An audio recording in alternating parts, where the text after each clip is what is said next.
For some, moving into the second stage of life is a time of rejuvenation and running towards your dreams. But for others, the latter years bring with them a sense of loss, which can lead to depression and anxiety as you grapple with feelings of loneliness and isolation. In fact, studies show that loneliness and social isolation are associated with higher rates of depression. Anxiety tends to go hand in hand with depression, and along with a negative, pessimistic thinking style, produces what are known as ruminations, which keep the cycle of depression going around and around. So, if you find yourself falling into states of anxiety and depression, stick around. Today we're joined by Lee Heath, the founder of Mending Minds Counselling Service, who will be discussing the issues which lead to states of anxiety and depression and tools for moving towards healing. Hello and welcome to another episode of Ironing Out the Wrinkles. I'm your host, Kate Shaw. And I'm your other host, Ros McMaster. Together we're taking the age out of ageism, helping men and women embrace the second stage of life with less fear. Lee has an extensive knowledge and experience in treating older persons afflicted by depression and anxiety. During his 15 years as a registered nurse in a hospital emergency department, he was involved in trauma debriefing interviewing. Having subsequently trained in counselling, Lee has worked in domestic violence and youth workforce counselling. Now, in his private practice, Mending Minds, Lee uses a system known as the human givens, a holistic and integrated approach to treating depression from multiple angles. Lee, hello and welcome. Hello, thank you for having me. Thank you. We're really very excited about this episode today because so many of our guests and life in general seems to target females and women. Yes. Because women generally do a lot to heal themselves and to, make social connections, and men are the forgotten few. So I know you treat men and women, but this is going to be a really important topic because your focus, I think, is a lot on men, isn't it, in your practice? It was originally it was, but then of course, most people that come for the help-seeking behaviours are females. And unfortunately, women tend to be more prone to depression than men. I think at the moment it's 1 in 9 men suffer from depression and 1 in 7 women. So it's slightly in favour of men in that regard, but women do tend to have depression more. But then it might also mean that because women go for screening to the GP for depression more than men do, that it shows up more in the population. But generally, that's a reasonable thing to say. Right. Yeah. So Lee, could you please share with us how your experience as an emergency nurse led you to becoming a counsellor? Well, back in the 80s, you see, when in the 70s and the 80s, I wasn't a nurse in the 70s, I was a nurse in the 80s, but in the 70s and the 80s, people started to get very concerned with trauma. They started to term it post-traumatic stress disorder.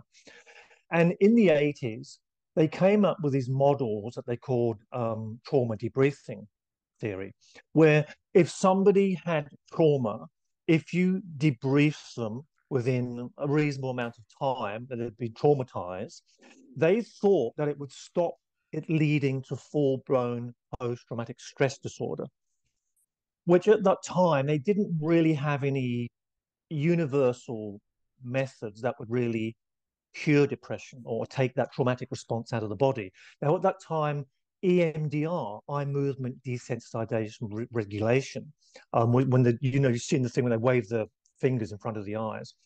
Well, that had really just started to come out, and people didn't really know whether it was really effective or not. It was really sort of like anecdotal evidence to suggest that it worked. So nobody had any real hard methodologies that could cure trauma. So they thought that if they just talked about it with somebody, but for some reason, if they unloaded it, that for some reason it wouldn't lead to PTSD. But of course, we know now that that model was completely flawed. But anyway, I was one of the people who got roped into learning that early model. And people talked about their trauma. And, unfortunately, some people went deeper into the trauma response. which was not ideal, of course. But to answer your question, I was working one-to-one with people and really enjoying it because I'd worked as a big team before. And unfortunately, in emergency, there are a lot of strong egos, a lot of very robust people who go and work in emergency, and there's a lot of clashes of ego.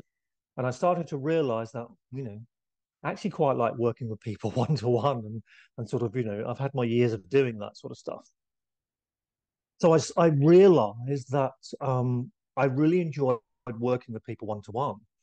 And then when I first came to Australia 18 years ago, I trained as a counsellor, and in some ways it seemed a natural extension to nursing anyway, because I was always quite good at getting rapport with patients, and they'd often tell me things they probably wouldn't tell other people and that sort of thing. So it seemed a natural extension to the nursing profession.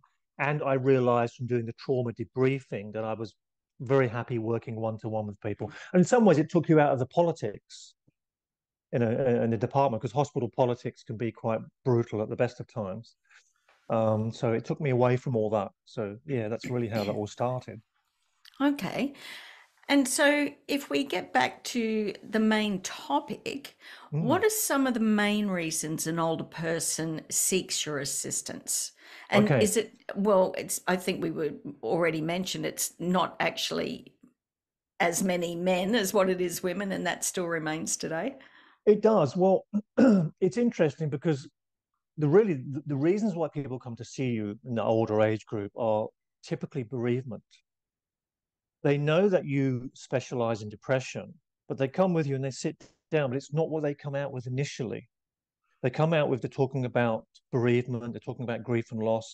Unfortunately, as you get older, you are going to have someone near you, or someone friend or loved one, who's going to pass away. It's just going to happen with that passage of time. So that's a common thing. So they come to you with grief and loss. But of course, you find out that this has happened quite a while ago. This is not necessarily very recent. And they say, I'm still not over it, as if they have to be over it. So this could have been 2 years ago. Now, there used to be some theory, I can't remember where this theory came from now, but years ago in counseling, it was bandied around that it took you 3 years to get over your grief. I mean, this is just ridiculous. I mean, it's a subjective issue. It's different for each person. 3 years is not really a long time, in the realm of grief. So people would come to me and say, look, I should be over this by now. And they use a lot of should words. I should be over this by now, but I'm still feeling very low. I'm not sleeping still, so-and-so is happening. I'm not taking enjoyment in the things I used to take pleasure in. So they're giving you symptoms of depression, you see, but they don't come in and tell you that because they have no clinical awareness themselves of depression symptoms. They don't know. So they come in with these other stories. Now, some people, unfortunately, they come in and they will tell you tales that happened when they were young. In fact, very recently, I won't mention names for confidentiality, but I had an 81-year-old man came to see me who was sexually abused in an institution when he was young. And he's only decided to come and talk about that now. Because he said, I don't want to die, Still with this hanging on knowledge. to this I want stuff. somebody to know. Okay. And so he's been suffering from symptoms of depression all his life. Poor man. And I said that to him, what you're describing to me is depression, pure and simple. And he's never been on any antidepressants. He's literally carried this like a rock. That's what he said. He said, it's like a rock on my shoulders and I want to drop it, is what he said. And he's never had any antidepressants. He's literally struggled with this since he's been about 8 or 9 years old. He's struggled his whole life. Of course, we know now that depression later on in adults is often because there's been abuse when they were young. There's been traumatic developmental trauma when they were young. So he's been carrying that. He's 81 and decided to come for counseling. So it doesn't always come out as someone walks in the door and says, I'm depressed. It doesn't come out like that at all. There's always another story because they just haven't realized that it's a depressive symptom they've been suffering. So that's usually how it comes out. There's two very common ways it comes out.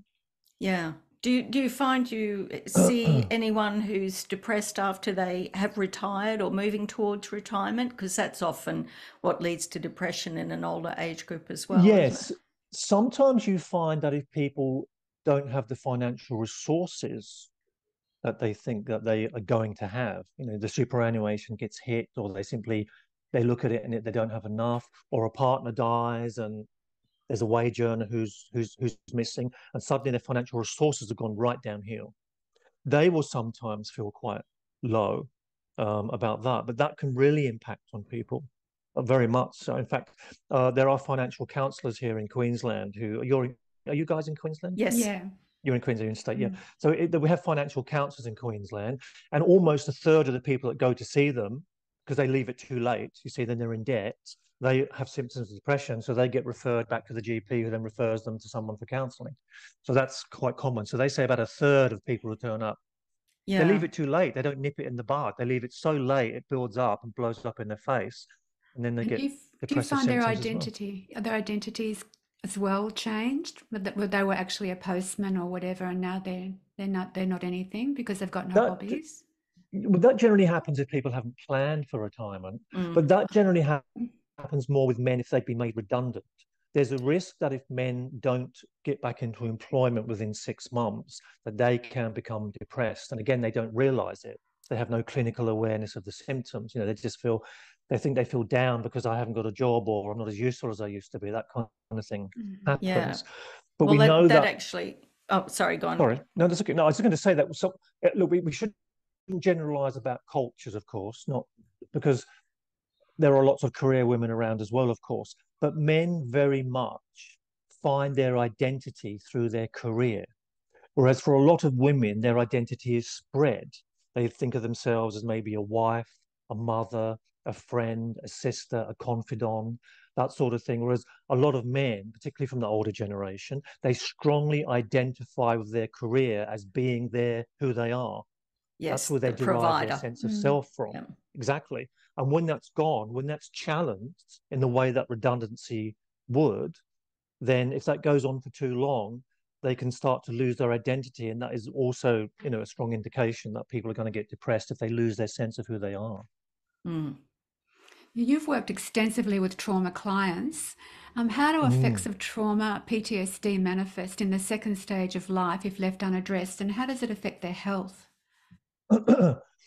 Signs of trauma tend to be the same, whatever the age group is. It's not something that's particularly different when someone's older.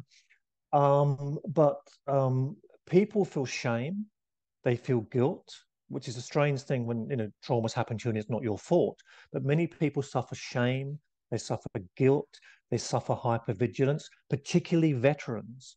If they've been in a combat situation, they're very hypervigilant, and if something sort of backfires in the road, a car going past, or there's a loud noise, they can suffer hypervigilance.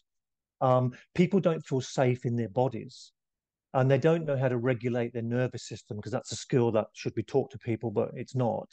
So people lose regulation of the nervous system, and that can come about. Sleep patterns are completely disrupted when people feel that their basic nervous system is under threat all the time, and there's hypervigilance, and they're scanning all the time. You see, the unconscious mind, or the conscious mind as well, is always scanning.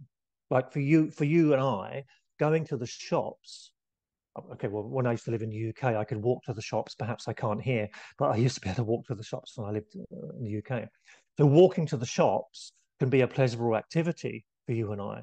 But for someone who's been traumatized, walk to the shops is an ordeal. So they'll be walking to the shops and they'll be scanning. This will be going on, and they don't even know they're doing it. It's outside of conscious awareness. They'll be scanning for a threat, because everything can be a threat to them. So that shows in the body through excessive agitation. Some people have sweaty palms when they leave the house, those kinds of things. And then people feel shame and guilt because they feel that way. They feel shameful and they feel guilt ridden. So those are secondary impacts of trauma, you see. And So that's that really must how. be incredibly exhausting, actually. Oh, it is. Oh, yeah. I mean, they're completely exhausted, and they try to go to sleep, and they hear one noise in the night, and they're awake again, and they're alert again, and they're hypervigilant again. Because one girl who was abused when she was young, she wakes up 4 or 5 times a night and she just stares at the window because the guy came in through the window. So she stares at the window 4 or 5 times a night. She wakes up and she just looks at the window to make sure no one's coming through the window. And this was like 40, 50 years after the event.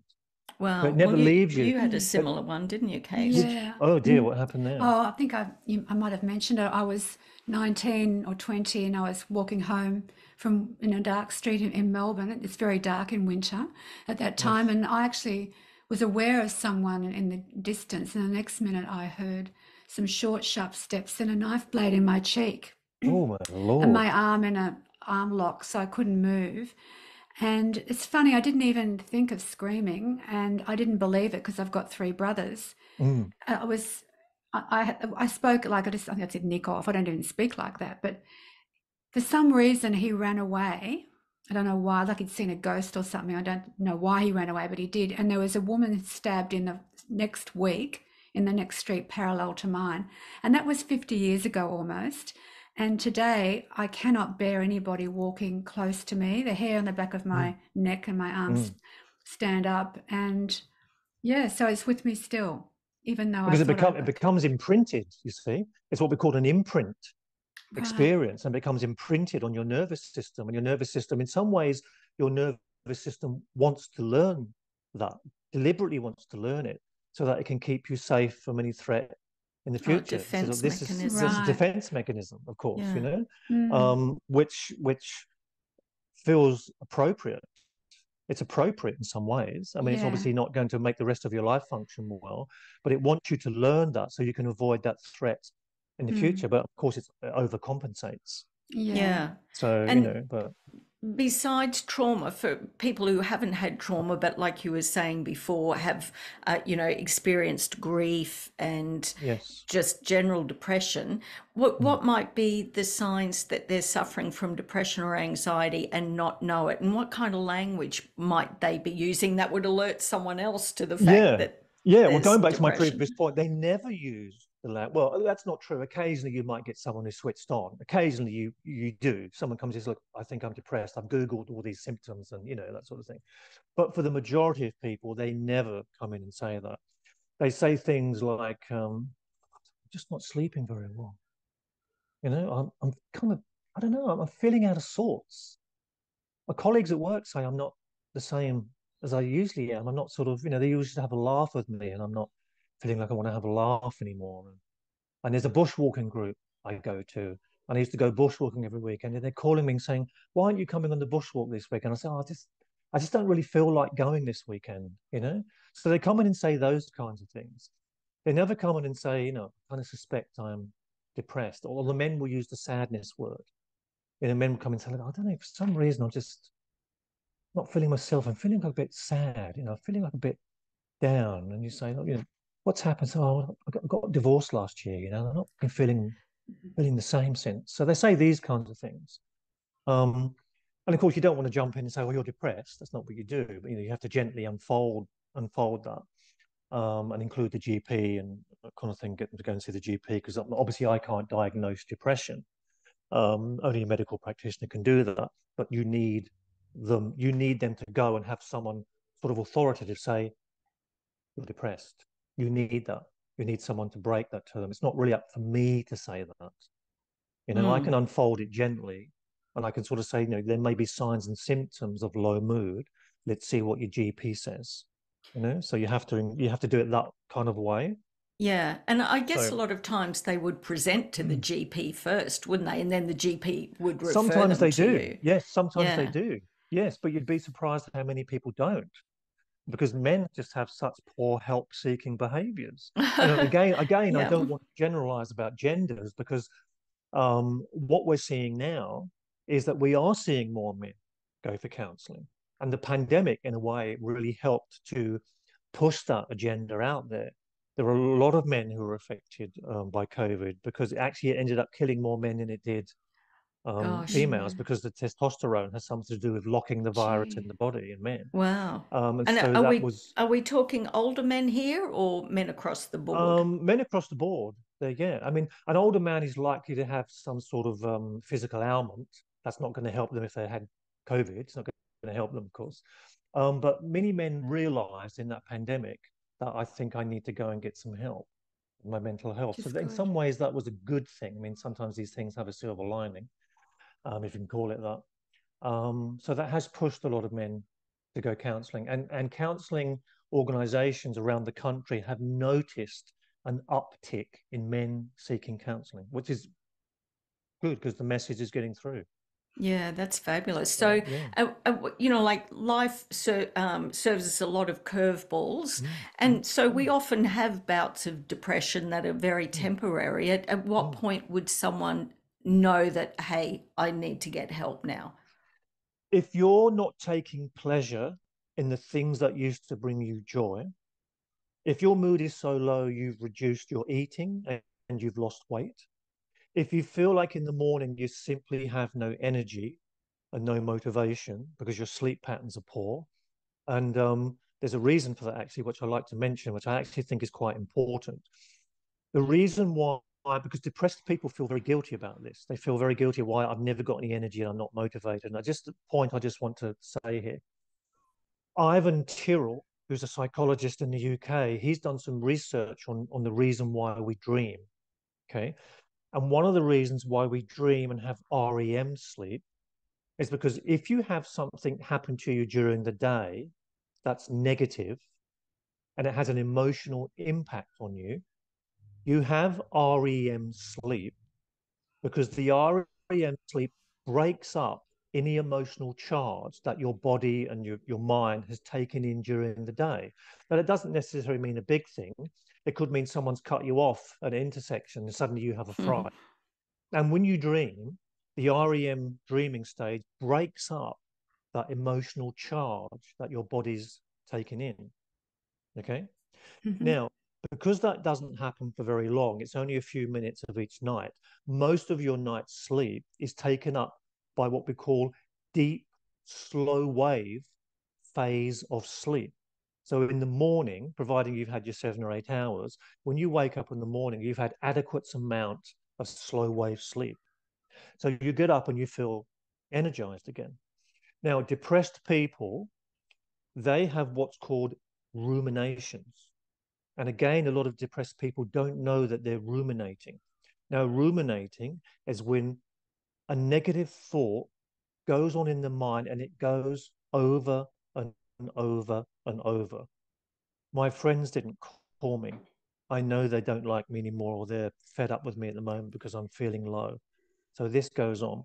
Because in depression, the world starts to be seen through a set of negative filters.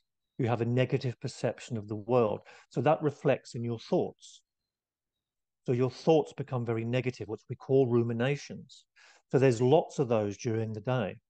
So guess what happens when you go to bed? Your whole mind is full of emotional charge that needs to be sorted out through REM sleep. So your REM sleep expands to deal with the amount of emotional charge your mind had because of ruminations. So what happens to the slow wave sleep? Well, it was like this for a non-depressed person, but for someone who's depressed, so much of your sleep is taken up by REM that you get a tiny little bit of deep, slow wave sleep. So your body never gets the restorative sleep that it needs. So you wake up in the morning, guess what happens?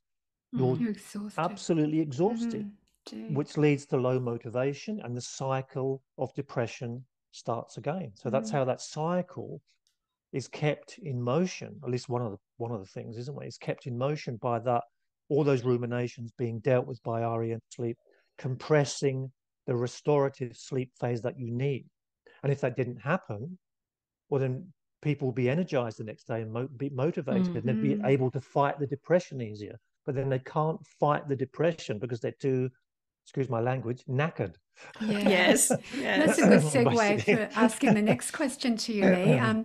Could you tell us a little something about the human given system that you use Oh, to yeah, treat sure. depression and how Yeah, you help especially older clients deal with sadness, yeah, trauma, and sure, feeling more positive about life? sure. If you go for traditional therapy for depression, I'm using the word traditional, but I guess what I mean is cognitive behavioral therapy, which does have a good evidence base. Okay. But one of the things they do is that they challenge the negative thinking. They challenge it. They ask questions like, is there evidence that this negative thought you're having is true? Okay, it's called pessimistic questioning, and it's part of a particular style of CBT to challenge the negative thoughts. Now, it's usually fairly successful in dealing with the negative thinking because it gives people more choice in how to deal with their thinking, which you lack in depression. You're only thinking of negative outcomes. Now, there's a good evidence base for it, and also another therapy called solution-focused therapy that has some very good evidence for dealing with depression. But really, you're not looking at it holistically if you do that. You're doing it in isolation. Now, I'm not knocking people who do CBT because, as I said, it does have an evidence base. But you can argue very strongly that depression has to be secondary to something else. People simply don't wake up the next day and suddenly they're depressed. If your life is going along fairly well and everything is all right, your relationships are fine, your job's okay, people don't wake up in the morning and suddenly they're depressed. It's not like that. It's not like suddenly having a heart attack out of nowhere. There is a reason why most people are depressed. So there's an holistic viewpoint that traditional therapies don't use. So the human givens are really a set of circumstances that you should have as a human being. And if you're having those things in your life and you're being nurtured through those things, you probably won't get depressed. But if there's a deficit in some of those, you will. So let's have a look at some of those things that I mean. If you have a sense of autonomy and control in your life, normally you're going to feel generally satisfied. Now, imagine if you're in a relationship and someone in that relationship is being very controlling. Your life is being controlled by this person. You don't have autonomy. You don't have your own agency as a person. That's going to affect your mental health. Okay? If you don't have a sense of safety and security in your life, maybe you could be an elderly person and you're living in a crime-ridden neighborhood, for example, and you don't have a sense of safety and security. Okay, that's going to affect your emotional health. You're going to be living in fear, which is going to lead to anxiety. Okay, if you don't have a sense of being connected to the wider community, if you don't have any kind of social connection, now you could be an introvert. You could be one of the most introverted people in the world, but they still need to be connected to people. Even introvert people don't go and live as a hermit. They still do have connections with people. So you need social connection. Okay, you need to have some sense that you belong perhaps to something wider than yourself. Also, meaning and purpose. If you don't have a sense of meaning and purpose in your life, well, how's that going to affect your emotional health? You're just going to stop caring. So these elements are what we call the human givens. They're things that you should be given as a human. It's like a given. That those things exist in your life. And if those things don't, then you're going to have unmet emotional needs. That's what it means. Now, one of those things could be absent, and it could be okay. Two of those things are absent. Well, then you start getting affected by it a bit more. Maybe two or three of those are missing in your life. Suddenly, well, things aren't going to go so well for your emotional health. So the way that I treat depressed people is we can do some of those other things. I don't do CBT, but I do solution-focused counselling and some other things. But you have to take an emotional audit. You have to take an audit of these things. There's about 8 or 9 of those categories I talked about. And you have to go through them and you have to observe your client very carefully. Because a lot of them will just say, oh, that's okay. Yeah, that's okay. But if you observe them carefully, sometimes you see an incongruence there.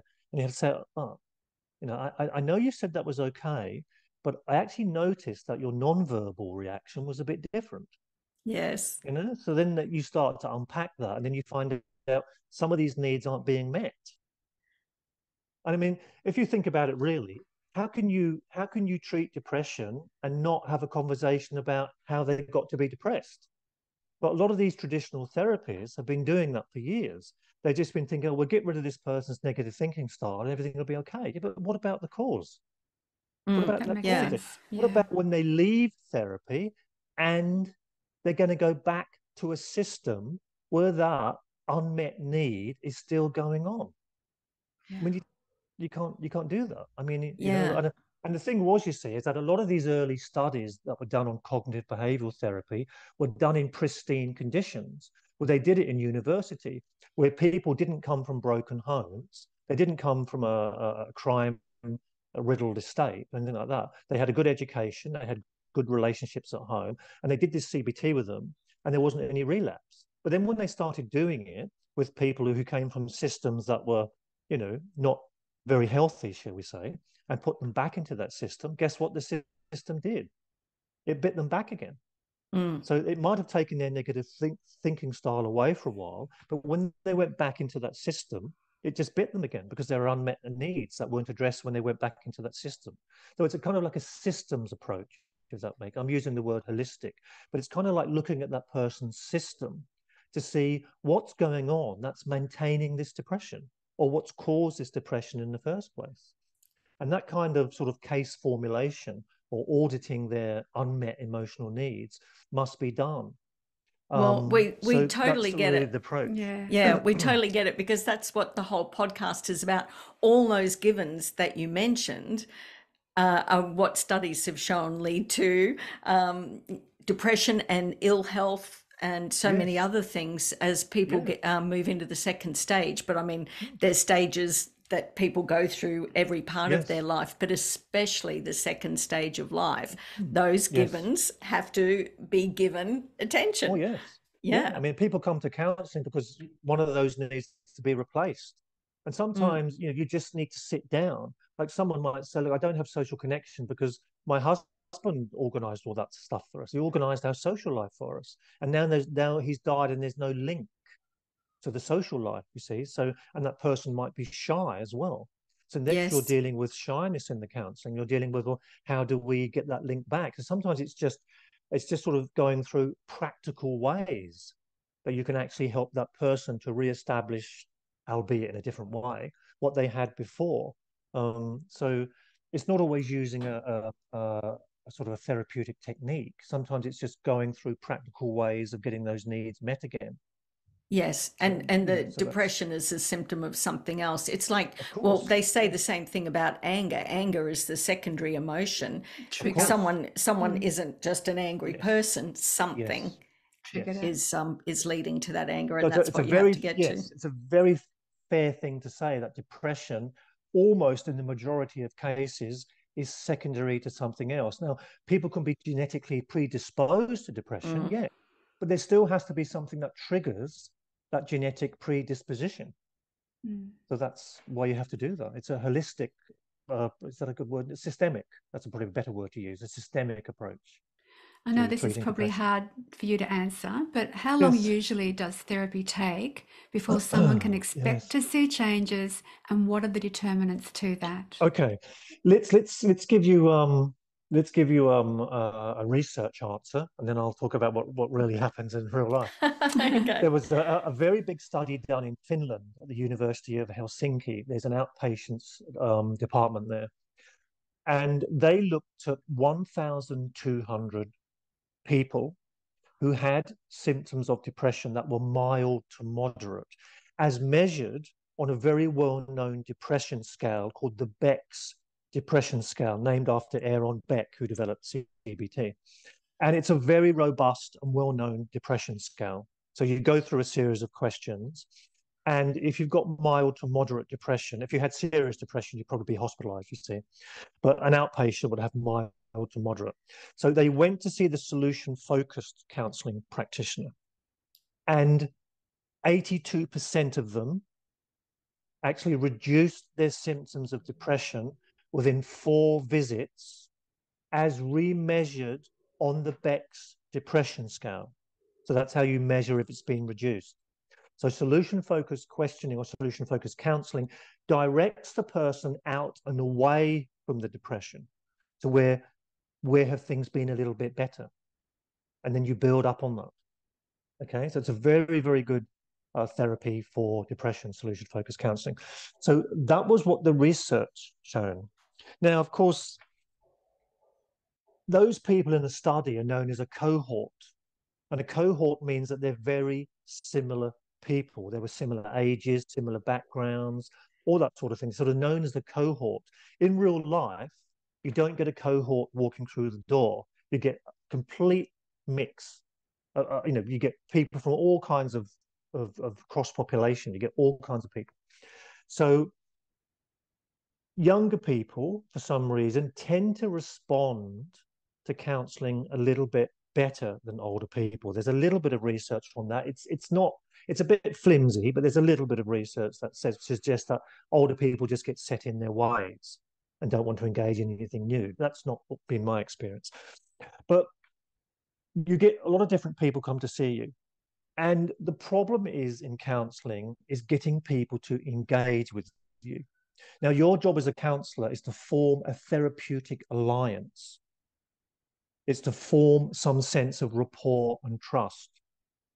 So it doesn't really matter what style of counseling you do. There is evidence that it's the amount of rapport and trust that a client has with the counselor that will determine whether change happens or not, no matter what style of counseling you use. So that's a really important thing to say, first of all. Okay, so that must occur. Okay. Mm-hmm. Then the second thing is that person going to engage with you? Like you start to make a suggestion, I think we could go down this road or we could go down that road. And then people sometimes don't want to do the work. So saying that you can create change in depression within 4 sessions is a perfectly reasonable thing to say, given the research. But in practice, it can take longer or shorter with each person. That's really kind of, it doesn't fully answer your question, I know, but that's probably it's like saying how long's a piece of string, isn't it? There's so many variables. I mean, I've had a lady before, an elderly lady before, who was with me for 12 sessions before she started talking about signs and symptoms of depression. Then took another 3 sessions before there was some change there. So it's not always a hard and fast rule. The research doesn't always reflect the real world. It reflects things inside a, kind of what happens under a microscope sort of thing. It doesn't really reflect what happens in the real world. But yeah, and there might be, I don't know if dependency is the right word, but the comfort that she was getting from having an ear, someone non-judgmental to talk to, she might have been willing to prolong those sessions a little bit. Because she was enjoying the unconditional support and comfort. Yeah, that's right. Absolutely right. Yeah. So without giving any client confidentiality away, do you have an uplifting story about, someone who was coming and how the Givens turned their life around? I actually had a couple, this will give you a bit of a laugh, I actually had a couple come to see me, and I'm not a couples counsellor. I don't see couples because years ago when I was a volunteer counsellor in a neighbourhood centre, I had a couple in, and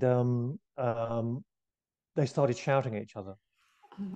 And it was just dreadful. I mean, this is common, and you're supposed to do this thing called timeout, when they come in, you say, like, if we do, and you do this, acts like a sort of an anchor, like a stimulus response. Say, do you agree to do timeout if I do this? And do you agree to time? They say yes, and I've totally forgotten to do it, you see.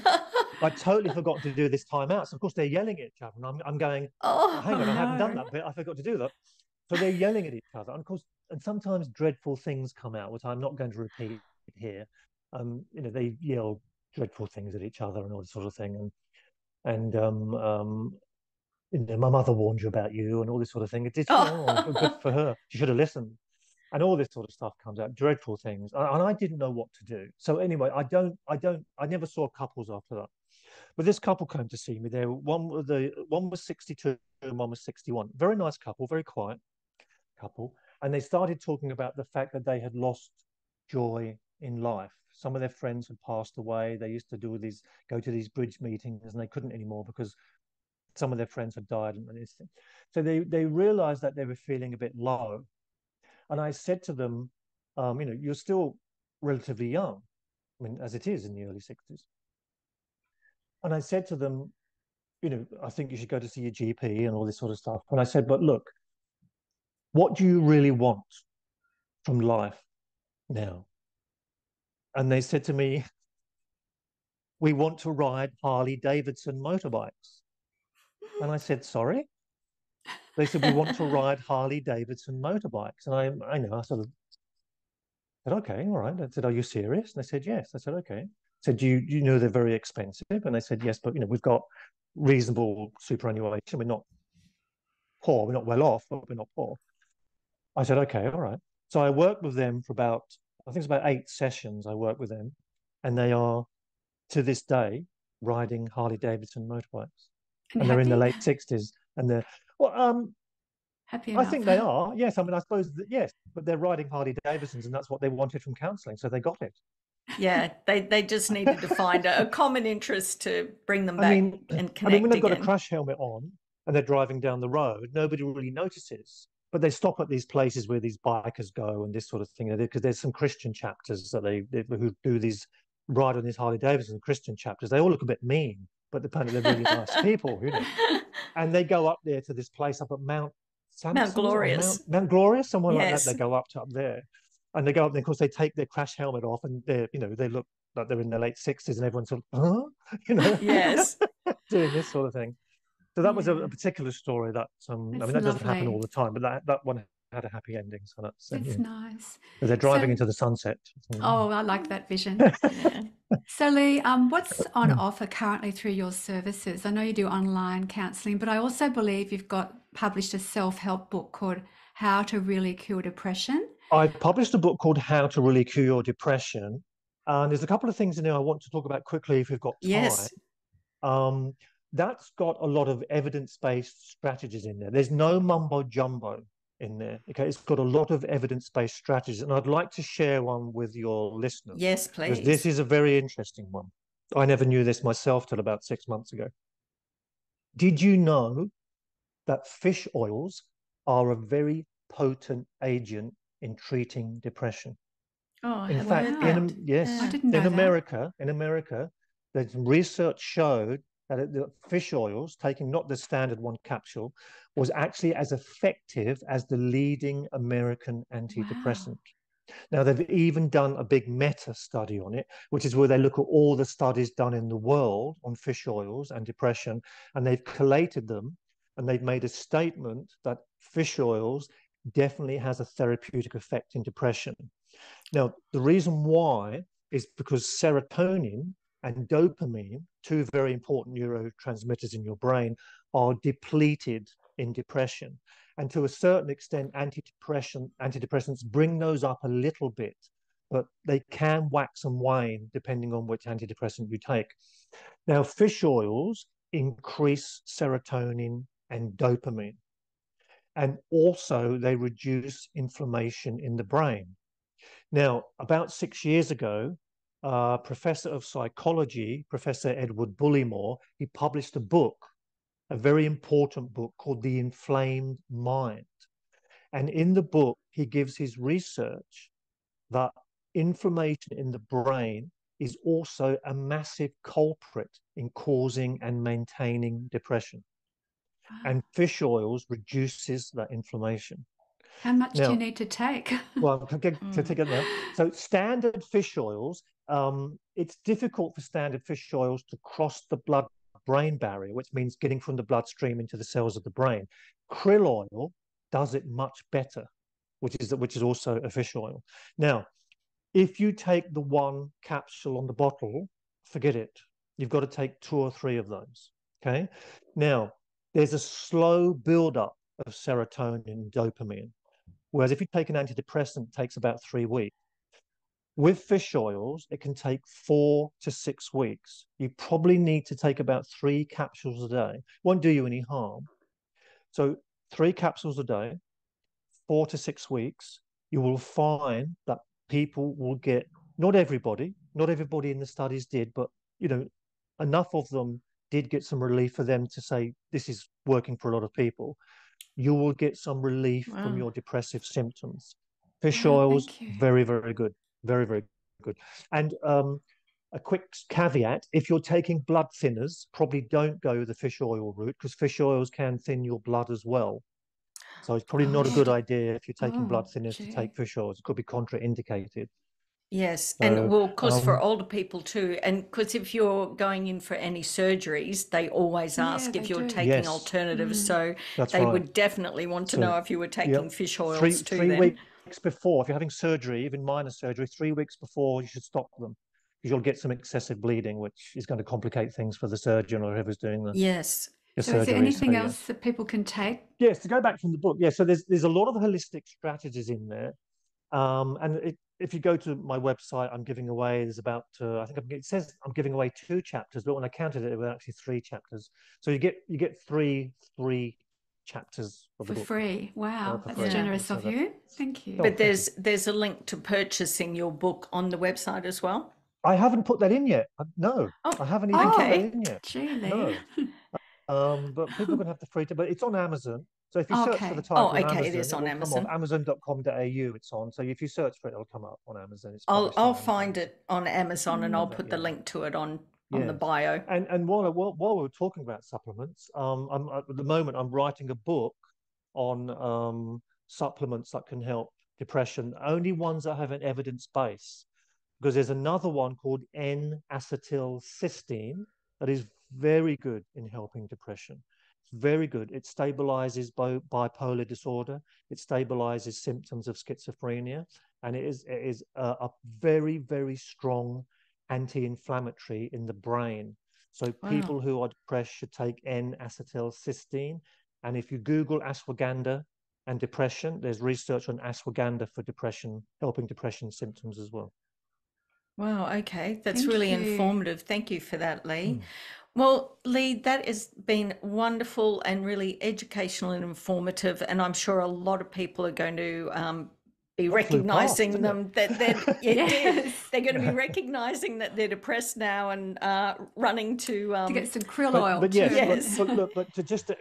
to end that, my advice would be, if people suspect they've got symptoms of depression, please go to your GP. If you have a good relationship with your GP, it should be your first port of call.